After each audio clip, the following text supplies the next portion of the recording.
What you doing? Are you a good boy?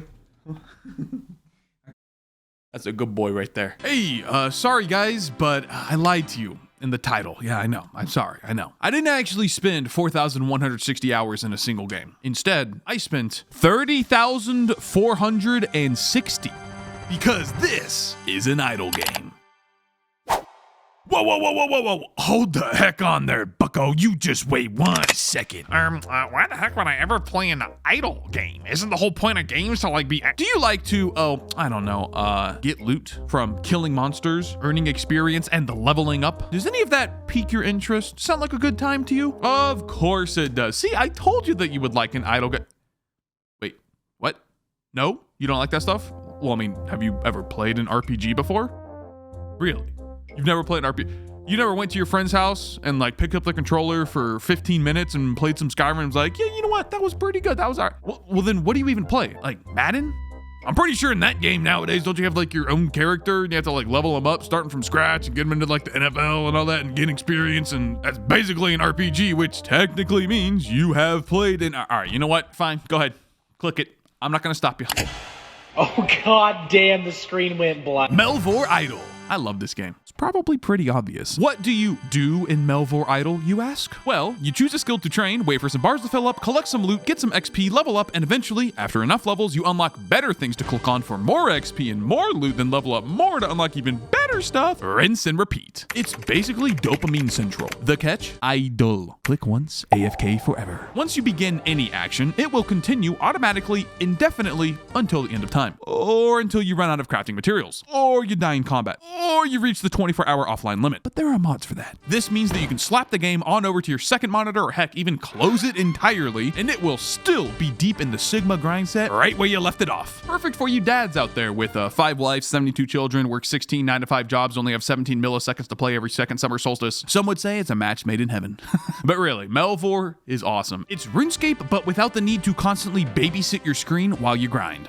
That's pretty much it. If you've never played an idle game before, but enjoy various RPG mechanics in the games that you do play, I promise that you'll get the same sense of progression despite not actively doing anything. Now, you still have to plan out, more or less, what you're gonna do at any given time. You have to choose what skill to train, what equipment to wear, what shop upgrades to purchase, what consumables to craft. It's not like every aspect of the game plays itself, just the monotony of doing these things actively in a normal game is removed. And Melvor is definitely not a simple game either. Maybe in premise, sure, but the various mechanics and systems behind them are quite complex. As I said, Melvor is basically Runescape at its core, so the different avenues of progression that you'd expect are all there, and on top of that, Melvor adds in its own takes on things as well. Think about it like this. Would you still enjoy Runescape if all of its quests and social elements were removed, but all of its other content remained? Training each skill, and remember, without needing to constantly click stuff, killing monsters, doing Slayer, bossing, all of that stuff was still there with its rewards, and you could progress towards all of it even while sleeping. Sound fun? Well, that's Melvor Idol for you, baby. And again, don't confuse mechanical simplicity for overall simplicity. For example, how combat works is that you choose one of 3 combat styles: ranged, magic, or melee, choose a monster to fight, and then you just duke it out until one of you dies. However, you also should, but don't have to, do the following on top of that. Number 1, be smart and choose a combat style conducive to efficiently killing the monster. The combat triangle from Runescape also exists here in Melvor, where melee beats ranged, ranged beats magic, and magic beats melee. Number 2, obtain enough food, which is how you recover HP, to continue killing the monster for as long as you want. Number 3, have a high enough damage reduction such that the monster doesn't one-shot you. Damage reduction mainly comes from your gear, but also can come from other sources like potions and prayers. Number 4, also have a high enough HP level such that your auto-eat threshold is higher than the monster's max hit, so that you can actually idle it. And auto-eat is not unlocked by default, it's something that you have to work towards. Number 5, ensure that you have enough accuracy rating and damage to take down the monster in a reasonable time frame. Number 6, make sure that you are using the optimal agility obstacles for your current setup, giving you things such as higher max hit, accuracy rating, more HP, more damage reduction, or heck, even faster monster respawn times. You get the point. And while combat delivers your main sense of progression, it's not the only sense. Melvor is designed such that all of the other skills that you train impact your overall progression in some way, meaning you're not just mining for the sake of mining or woodcutting for the sake of woodcutting. You'll need the logs from trees to flesh into arrow shafts, and the ores from mining to smelt into bars to craft arrowheads, for example. But you technically could only just kill stuff to progress if you really wanted to. In fact, there's a mod that does just that. But But unlike in RuneScape, skills are actually fun to train in Melvor. You can't actually tell me that people enjoy 3-tick teaks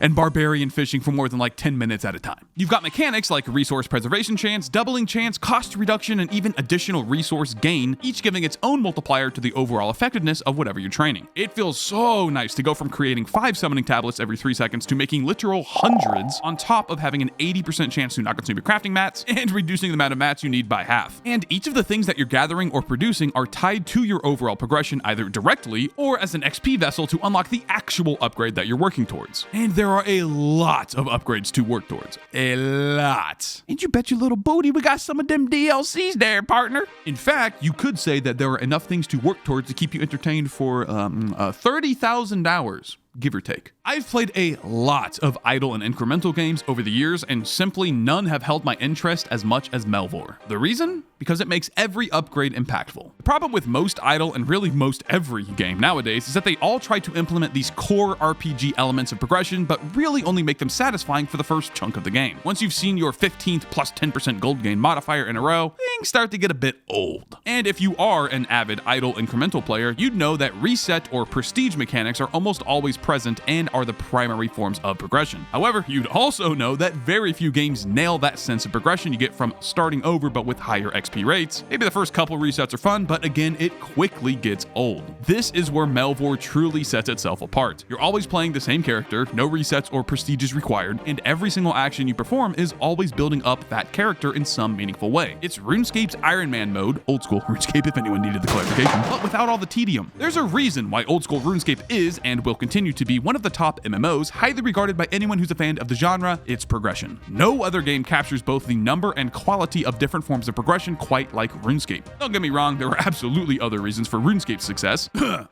Quests, music. But at its core, people play RuneScape for the progression. And that is the exact reason why I've recommended people play Melvor since the day I picked it up almost 4 years ago. If you're curious, there's a free demo available on their website and also on mobile, not on Steam for some reason. So check it out if anything I've said has piqued your interest. And remember, it's an idle game. What's the worst that could happen? Just toss it on up, click a random skill, click the bar, watch it fill up, go AFK for 15, 20 minutes, come back, and I guarantee that you're gonna get some sort of dopamine hit, and then you'll probably wanna keep doing it. Also, I recommend that you start with fishing if you wanna play more casually, or astrology if you wanna get a sweaty min-max grind going on. Anyway, those are all the reasons why I've spent over 30,000 hours in this game, checked on it daily for 4 years straight. It's just simple fun with very little tedium attached. A breath of fresh air in the modern gaming landscape. You can check out my stream at twitch.tv/WoolieGaming. Thank you for watching, and I'll see you in the next video. You can check out my stream at twitch.tv/WoolieGaming. Thank you for watching, and I'll check you out. Oh, I'm not checking you out. I'm not. Yo, cut that up.